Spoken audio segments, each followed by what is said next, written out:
সংবাদের শুরুতে আমাদের সাথেই থাকুন। জিয়া সাংস্কৃতিক সংগঠন কর্তৃক আয়োজিত প্রতিবাদ এবং মানববন্ধন সভায় আপনাদের সামনে বক্তব্য রাখবেন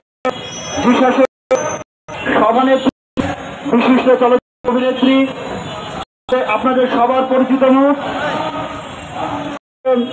বিশিষ্ট চলচ্চিত্র অভিনেত্রী আমাদের কেয়া আপা আপনাদের সামনে বক্তব্য রাখছেন।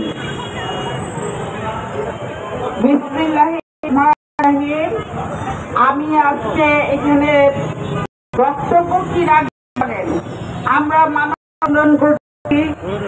এই যে ছোট একটা শিশু মাগুরা আসিয়া, ওর কথা শুনলে আপনাদের কাছে কেমন লাগে ভাই? আমাদের শুনে কি যে অবস্থা, আমাদের শরীরের টাকা দিয়ে এই সরকারকে বিলম্বে আমাদের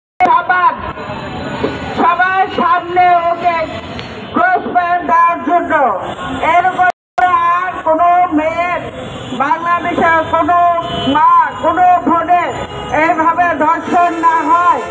যেই ব্যক্তি এইরকম কাজ করতে পারে, যেই ব্যক্তি এইভাবেই করতে পারে, তাকে জনগণের জনসম্মুখে ক্রস ফায়ার দিতে হবে আর তাকে ফাঁসি দিতে হবে। আমরা আগস্টের ছাত্র আন্দোলনে ছিলাম, সারা বছর 17 বছর আমরা অত্যাচারিত,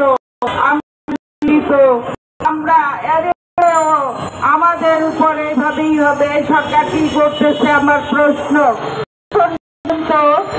এই লোকগুলিকে অ্যারেস্ট করা হয়নি। আমি সবাইকে এই সরকারকে অনুরোধ করব, যত রকমের বাংলাদেশে খুন ধর্ষণ যতগুলি হচ্ছে তার যথাযথ যেন বিচার হয়। আমরা দেখতে চাই এই সরকার আমাদের জন্য কি করে। আমরা মহিলারা এইভাবে কি সারা জীবন নিপীড়িত হয়ে যাব? এটা কি হয়? আপনারা